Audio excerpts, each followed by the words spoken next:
is Trent Albers. I'm the communications manager here at the City of Papillion, here with Parks Director Tony Gowan, and we're going to give you a live drone tour here of our holiday lights here in downtown Papillion on Butterfly One.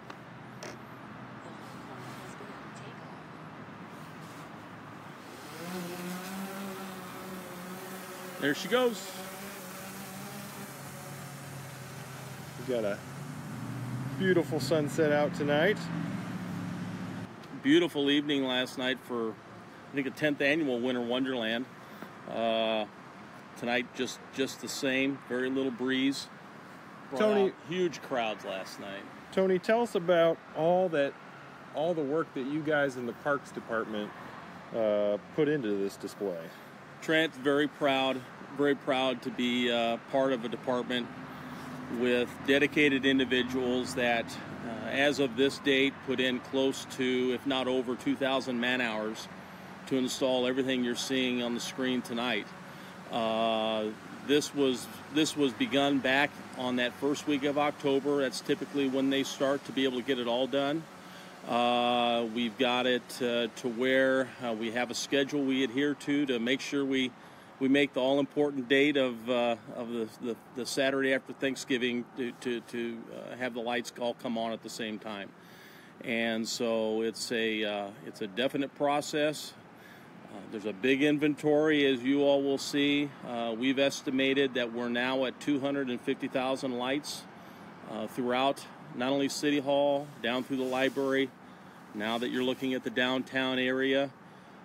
Also new last year was the permanent lights that you see on the businesses downtown that are part of the Historical Downtown Business Association. Those were all installed by city employees to make that also add into the Winter Wonderland experience.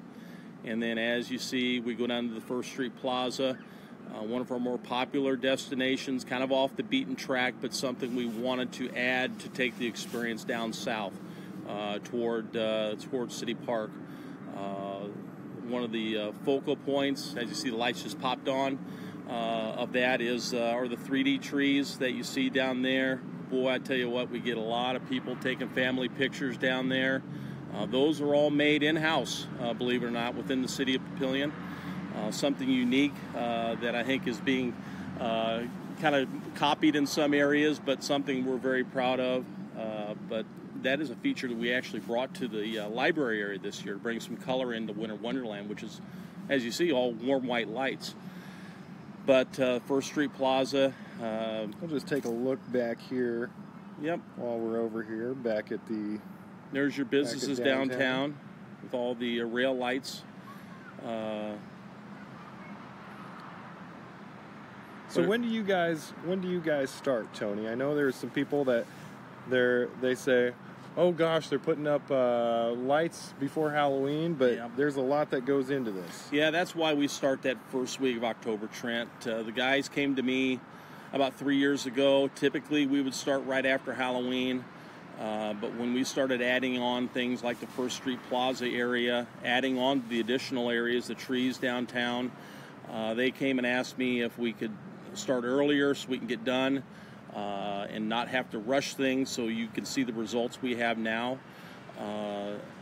I don't know of another downtown area that does this quite like we do. I'm very proud of it. I think the guys are too.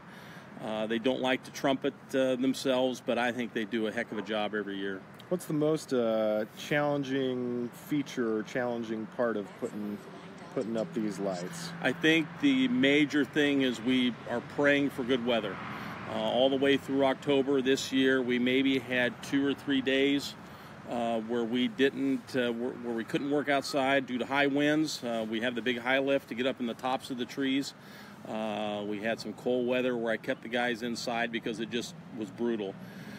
But if we have good weather and we can start that first week of October, yep, we do get comments. Yep, we hear your comments, folks, about why are we starting that early. This is why. It takes quite a bit of manpower to get this all done for the main event, and last night it went off without a hitch. And we're going to go down, take one look through here, and then go down and take a look at City Park. Are there any new features you guys have, or how often do you add something new? Sure. Yeah, City Park is not unusual, but this is actually an application process that local organizations have to apply to put items in the park. So you'll see Santa's Workshop over there. You'll see the Garden Club represented, a few of the churches represented in there. These are all done by application process, and so each year they'll add something here or there. Sometimes we'll let it go for a few years, but within our department, I really appreciate my guys working with me because I come up with some really, really off-the-wall ideas, and they try to get them implemented, and we do them. Like I said, we added color down here this year to the library area. We add snowflakes here and there just to keep the experience full and for people to go and see and explore. We like people to go to explore areas. One little hint, I didn't want to tell people this, I just wanted to find out for themselves, but the Papillion Historical Society built an outhouse between the Portal School and the Sauter House this last year. And if you walk by and you're quiet and you listen, you might hear Santa in there having a pit stop. Just something fun to go and explore. If you're familiar with the area, that would be at the right side of your screen right now where you see the 3 little lit trees. And but we just want people to get out and explore the whole area. It's fun just to walk from City Hall all the way down to City Park. You can now go over to Halleck Park Lake. It's expanded just a little bit over there. Former city administrator Dan Hoynes had an idea to light the bridge down at Halleck Park Lake. If you get high enough, Trent, you might be able to see it from here. We'll see if we can. Just barely see it over there. But once again, these are all photo ops that people go out and take. Whether it's the lit, the colored 3D trees, or if it's the bridge that you can just barely make out that's on right now. Yep, I think you can just barely make it out. It's just a little bit outside of our range. Oh, I think you can start to see that bridge. Yep, it's the bridge that goes over the island. That's well lit. So, these are little areas we like to explore and have people explore. These are little additions we put in to make it fresh. Down at the shop there, that's at the new Parks and Rec or Parks and Facilities Department right there. Any of you that know me personally know that I'm a huge Disney World fan, and we try to incorporate items that they do down there to here. That's where a lot of my ideas come from. In fact, I'll be taking a trip down there on the 5th.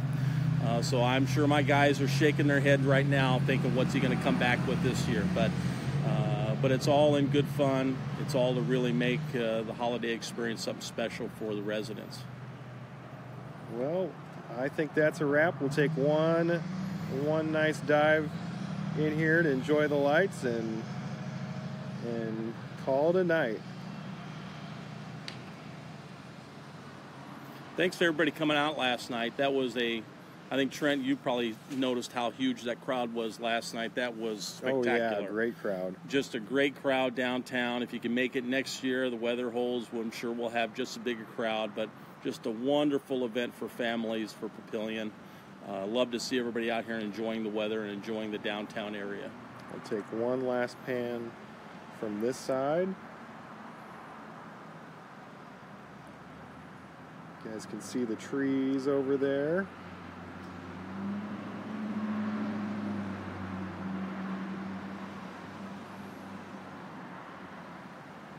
And that site never gets old. Never does. Never does. Anyway, thanks for joining us, guys. And happy holidays. Hey, same to you, Trent.